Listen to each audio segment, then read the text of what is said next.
So doctor గారు అంటే ఈ మధ్య వివాదమా, అనవసర వివాదమా గానీ పాల మీద నడుస్తుంది యాక్చువల్‌గా.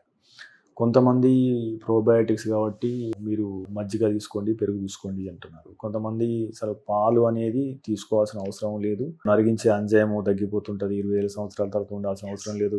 ఈ భూమి మీద అసలు ఏ జంతువు ఇంకో జంతువు పాలు తాగదు అని చెప్పేసి ఒక యాహ్! సైటేషన్ యాక్చువల్‌గా పట్టుకొస్తారు. I agree with part of it అండి. హ్మ్. ఫస్ట్ పార్టు పాలు, పాల పదార్థాలు సెపరేట్ చేసి మాట్లాడదాం. హ్మ్. పాలు భారతదేశంలో 20 ఏళ్ల తర్వాత 20 ఇయర్స్ వయసు తర్వాత పాలు అరిగించుకునే కెపాసిటీ 60% మందిలో తగ్గిపోతుంది. మీరన్నట్టు ఎంజైమ్ డెఫిషియన్సీ 60%లో ఉంటుంది. ఓకే. సో మనకు ఒక వ్యామోహం, పాలు మీద ఒక వ్యామోహం తప్పితే పాలు తీసుకుంటే దానివల్ల ఎంతో కొంత అనార్థము, కొంతమందికి మైల్డ్‌గా కడుపు ఉబ్బరం ఉంటుంది, కొంతమందికి సివియర్‌గా ప్రాబ్లమ్ ఉంటుంది. ప్లస్ దానిలో ఉండే protein very minimum. Less than 20 years yes. More than 20 years పాలు తాగకపోయినా పర్వాలేదు. హ్మ్.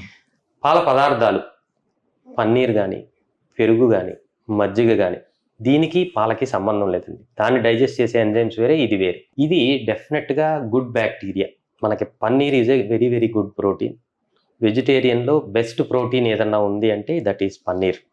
సో దాన్ని అవాయిడ్ చేయొద్దనే సజెస్ట్ చేస్తాను. హుహు. పెరుగు, మజ్జిగ very well good source of probiotic, okay. Good bacteria. వీటిని కంపల్సరీ అవాయిడ్ చేయొద్దు. పాలు డెఫినెట్‌గా అవాయిడ్ చేయొద్దు. మీరు తీసుకునే అదే మందులు, అదే నాణ్యమైన మందులు, కానీ సగం ధరకే. అవును, మెడ్ ప్లస్ బ్రాండ్స్ పై 50 to 80% తగ్గింపు.